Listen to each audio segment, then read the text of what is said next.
sat sideways on his throne, and he cast aside the thoughts of his princess long and lost, decided he'd live principally alone.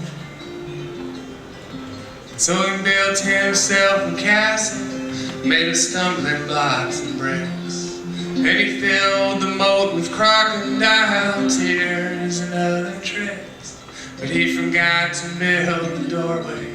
he forgot to build the gate, so he had to build the catapult just to knock the wall away.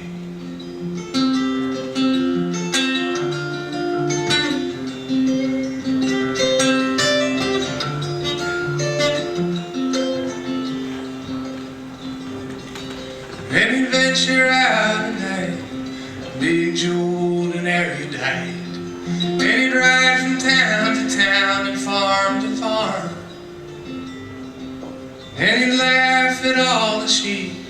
and at the company they'd keep, and he'd burn down all the churches and the barns, till he'd find a proper damsel, then he'd play the proper prince, and he'd lead her home with apples and a promise on a stick until she'd fall upon the pillow, then he'd fall upon the dawn. Then he'd close his eyes to hers and then just dream that she was gone.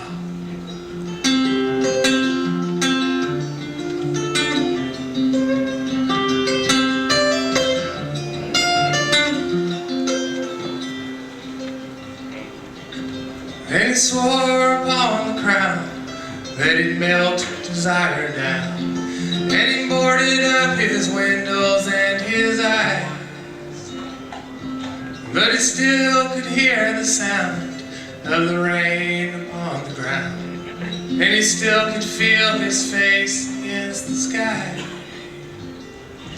And how the birds and how the bees, they each took turns upon their knees, and how to take me if you dare to turn, to thank you if you please, and how the nectar in the flowers, how the flowers on the vine, where they turn his blood from fever into honey juice and wine.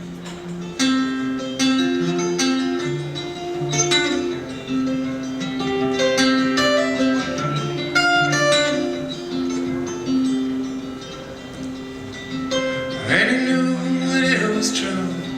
in the crumbs that nature threw, and that ever after always ends the tale.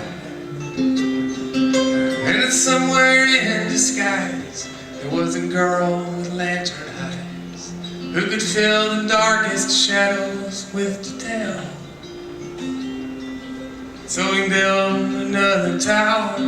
just to tear another down, and he laid a trail of candles from his castle into town. But if you go there, please be careful, and if you leave there, please be quick, because he'll rob your eyes of color and